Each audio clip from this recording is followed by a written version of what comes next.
Bonjour, je voudrais vous parler aujourd'hui de la franc-maçonnerie française par Dr Amadou Thiam. Effectivement, la franc-maçonnerie est née en Angleterre sous les auspices du roi, dit grand archi de l'univers, Gadieu. Cette franc-maçonnerie est rentrée en France dans les mêmes périodes et est restée régulière, comme on dit, pour les francs-maçons affiliés aux grandes loges d'Angleterre, qui travaillent sous les auspices du roi, mais également de Dieu. Il faut croire en Dieu. Donc j'en parlerai tout à l'heure. Après cette franc-maçonnerie qui a duré en France auprès des rois et des hommes d'église, contrairement à la franc-maçonnerie opérative où c'était les maçons, les bâtisseurs qui étaient composés en une organisation, une institution, disons, qu'on pourrait appeler maçonnique, qu'on appelle la maçonnerie opérative, celle qui consistait à faire du bien, à produire des bâtiments, des logements, dans les autres entreprises, etc. Donc les entreprises qui fabriquent, qui s'étaient liées en fraternité et pour pouvoir faire beaucoup mieux et davantage, tout en étant pas trop fatigué, etc. Donc c'était une franc-maçonnerie de métier qu'on appelle opérative, faire du bien. Et venu après une franc-maçonnerie, celle que je suis en train de parler dans le cadre maçonnique d'Angleterre, qui était sous les auspices du roi, donc de la haute société, qui voulait certainement contrôler le pays, les sujets. Donc il fallait associer parmi les sujets et les dirigeants de la haute société, donc une organisation où ils pouvaient se retrouver et discuter entre hommes, la femme étant supprimée. La femme n'existe pas. C'est nos mamans, mais ça n'existe pas parce que c'est une franc-maçonnerie d'intellectuels et donc qui travaillent pour produire des homosexuels dans la société. Pour eux, l'homme n'est fini que quand il est homosexuel, c'est-à-dire cause de VIH-Sida, donc assassinat hétérophobe, tue les hétéros avec le sida, le VIH-Sida, virus immunodéficience humaine du syndrome immunodéficitaire acquis. Donc c'est cette merde-là de maladie issue de l'homosexualité que cette franc-maçonnerie anglaise produit ou travaille comme on veut. Donc ça c'est arrivé en France juste après 1717 avec la constitution d'un cardinal ou d'un homme d'église assez élevé dans les rangs qu'on appelle Anderson, la constitution d'Anderson rédigée en 1717. Et une fois c'est arrivé en France, il y a eu à un moment donné une division, une scission qui a fait naître le Grand Orient de France, dit GODF ou GO. En 1773 est né le Grand Orient de France à partir de la Grande Loge d'Angleterre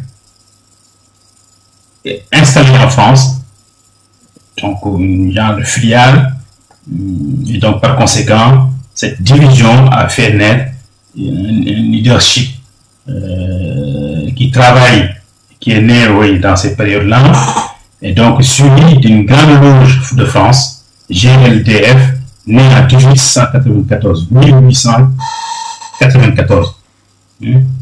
Puis la fédération, ou avant, la Fédération française du droit humain, DH, née en 1893. Puis la grande loge féminine de France, GLFF, née en 1952. N'oublions pas que les femmes votent en France à partir de ces périodes-là. Les femmes ne votaient pas avant. Donc, elles n'étaient pas considérées comme sujets politiques ou citoyens politiques dans la République concernant. Donc, la Grande Loge nationale de France, GLNF, s'est rebaptisée ou refondée en 1973 en France, après la séparation des églises et de l'État. Parce que c'est une obédience déiste. Ça veut dire que pour être membre, il faut croire en Dieu. Pour être membre, il faut accepter obligatoirement, enfin, ça tu ne le sais pas quand tu rentres, mais quand tu rentres vers la sortie, l'homosexualité est acquise. C'est ça la règle. Bon, les rituels, comment faire, etc. En France, GODF, Grand Orient de France, travaille au rituel français. C'est majoritairement. C'est le rituel officiel dans le GODF. Puis en deuxième position, les rituels pratiqués, enfin, tels que le rituel écossais, etc. Et les autres. La Grande Loge de France, GLDF, travaille avec le rituel écossais, ancien accepté, qui est l'officiel. Puis en deuxième position, le rituel français. En troisième position, le rituel d'adoption. La Fédération française du droit humain, DH, travaille avec le rituel écossais ancien et accepté, officiel, puis est suivi du rituel français. La Grande Loge féminine de France, GLFF, travaille également avec le rituel écossais ancien et accepté, c'est l'officiel, suivi du rituel français, et puis en troisième position du rituel d'adoption. La Grande Loge nationale de France, GLNF, ou dite anglaise, ou régulier, travaille exclusivement avec le rituel écossais ancien et accepté. C'est majoritaire, et c'est en anglais, et ça fait l'officiel. Puis dernière position, le rituel Dior. Donc la Grande Loge nationale de France, ou régulier, ou obéissance anglaise, ne travaille pas au rituel français en France. Donc, vous comprenez bien la difficulté qu'on a. C'est-à-dire le pays, ses leaders sont formés comme en Angleterre. Ils sont dans les réseaux comme en Angleterre. C'est quand on travaille, on est leader, quand on a besoin de quelque chose, on parle avec ses amis. Donc tous ces amis sont en Angleterre. Donc ça veut dire que la France est sous les auspices des lois d'Angleterre. Ça, il faut le dire, et c'est la vérité. C'est que ce fait, nos leaders, tous, en majorité ou exclusivement, sont des leaders formés en Angleterre, ce qui fait que notre langue est tellement, disons, anglicalisée, si je me permets du mot. Il y a beaucoup de mots anglais dans notre langue française. Pourtant, c'est une langue extrêmement riche, mais les leaders sont formés ou reconnus en Angleterre. Le management, c'est là-bas où ils sont formés. Ou le rituel qu'ils utilisent, même si c'est en France, c'est issu de l'Angleterre. Les objectifs visés. Le Grand Orient de France, c'est avant tout la laïcité. Il n'y a pas de croyance, disons, reconnue dans le Grand Orient de France. Tout le monde peut venir avec sa religion, mais ce qui est sûr de nos travaux, c'est sa religion. Les non-religieux sont également là. En deuxième position, c'est l'article 1er du Grand Orient de France ou de la Constitution du Grand Orient de France, les règlements. Stipule, institution essentiellement philanthropique, philosophique et progressive, la franc-maçonnerie a pour objet la recherche de la vérité, l'étude de la morale et la pratique de la solidarité. Elle travaille à l'amélioration matérielle et morale, au perfectionnement intellectuel et social de l'humanité. Elle a pour principe la tolérance mutuelle, le respect des autres et de soi-même, la liberté absolue de conscience. Considérant les conceptions métaphysiques comme étant du domaine exclusif de l'appréciation individuelle de ses membres, elle se refuse à toute affirmation dogmatique. Elle attache une importance fondamentale à la laïcité. La franc-maçonnerie a pour devise la liberté, égalité, fraternité, qui est également la devise de la République française. En troisième position, les loges travaillent sur des questions de société et de sécurité. La Grande Loge de France, GLDF, travaille à la gloire du grand architecte de l'univers, Gadu, donc du roi, et celui d'Angleterre, parce que c'est le rituel écossais. Les discussions politiques et religieuses sont interdites dans les loges. La Fédération française du droit humain, DH, respecte toutes les croyances et la laïcité. Donc, n'importe qui peut rentrer également, comme au GODF, aux droits humains. Mais travaille aussi sous les auspices du grand architecte de l'univers, Gadu, donc le roi. La Grande Loge féminine de France, GLFF,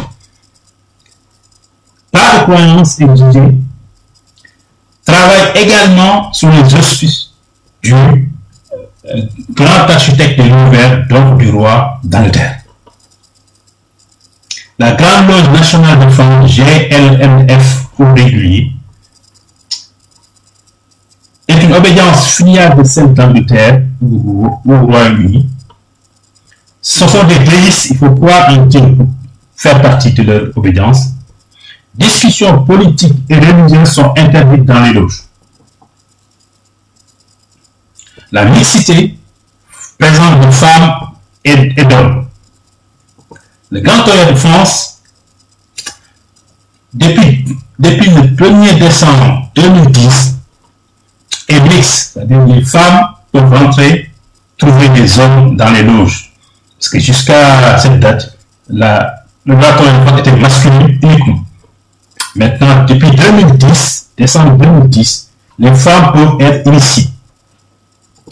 La Grande Loge de France, GLDF, est masculine uniquement. Que les hommes peuvent travailler là-dedans, dans la loge ou dans l'obédience. La Fédération française du droit humain, DH, est également mixte, femmes et hommes.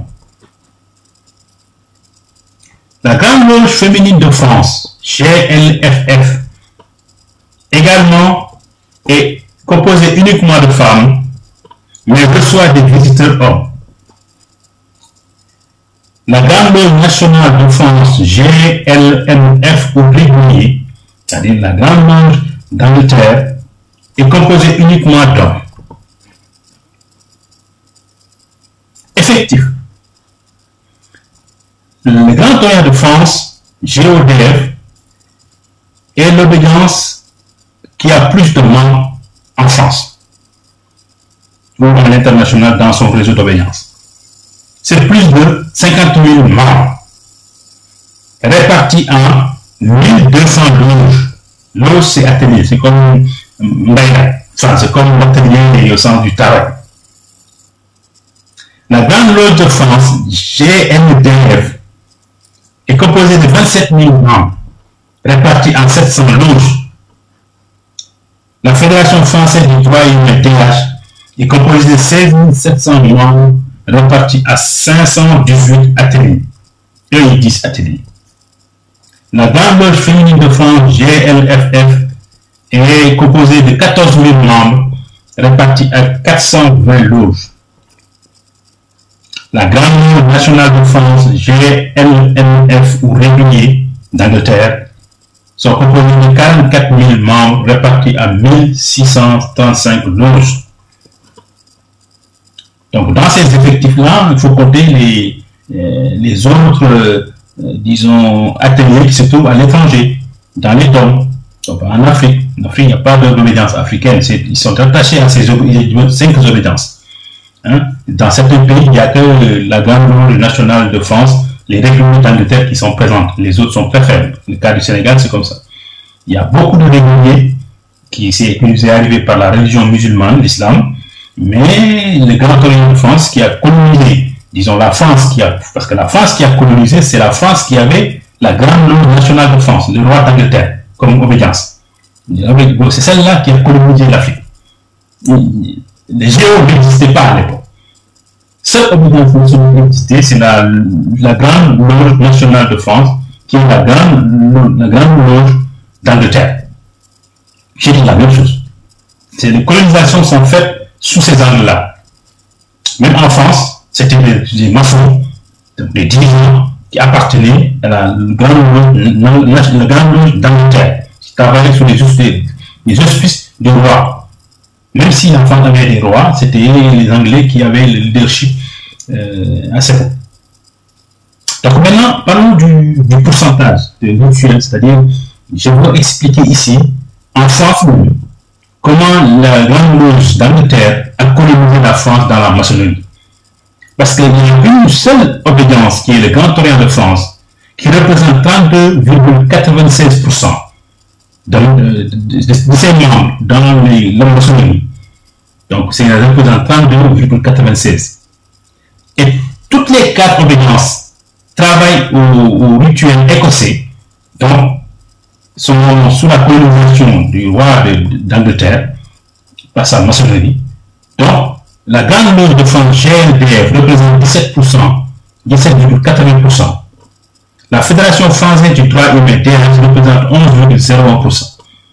La Grande Loge féminine de France GLFF représente 9,21%. La Grande Loge nationale de France GLMF ou régulier d'Angleterre représente 29%. S'ils sont considérés par obédience. Mais il faut les rajouter parce qu'ils travaillent tous au même rituel. Donc, ils sont tous sous la colonisation de la Grande Loge d'Angleterre, donc sous les auspices du roi d'Angleterre. Ils se représentent eux seuls, enfin les 4 obédiences réunies qui travaillent au rituel écossais, 67,04%. Donc, il y a plus de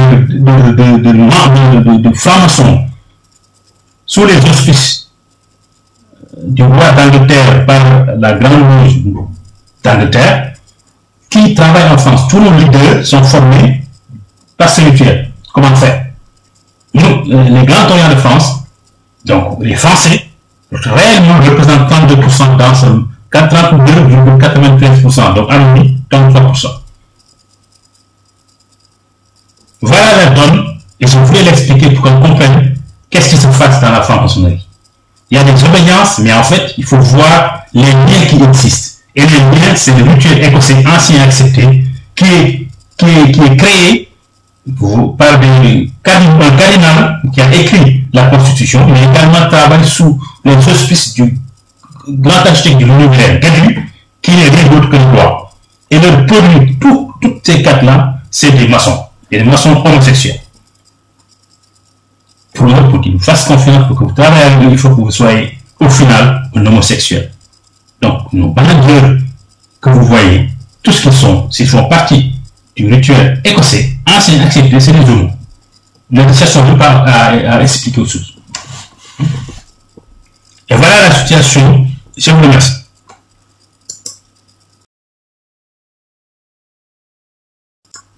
Je voulais finir pour dire que la décolonisation ou l'esclavage, l'abolition de l'esclavage est née sous l'obédience Grand Orient de France. C'est les grandes loges d'Angleterre, sous les auspices du roi d'Angleterre, a eu lieu les colonisations et les esclavages. La décolonisation et l'abolition de l'esclavage, c'est sous le Grand Orient de France. Je vous remercie. Je voulais poursuivre la discussion sur la franc-maçonnerie dans l'Empire français à aujourd'hui. La franc-maçonnerie française, dans une unité de façade, est très divisée par des positions très profondes et fondamentales. Chaque courant forme une obédience, croisement ou combinaison entre 2 rituels majoritaires. Rituel écossais, ancien ou accepté, venu du Royaume-Uni, ou la franc-maçonnerie anglaise dite régulière. Représentant 67,02% en France. En seconde position, où il n'y en a pas, il n'y a que 2, si on considère les rituels. Le rituel français représentant 2,96%. Le Grand Orient de France, le GODF, s'est distingué des autres obédiences par la non-croyance en Dieu ou au grand architecte de l'univers Gadu.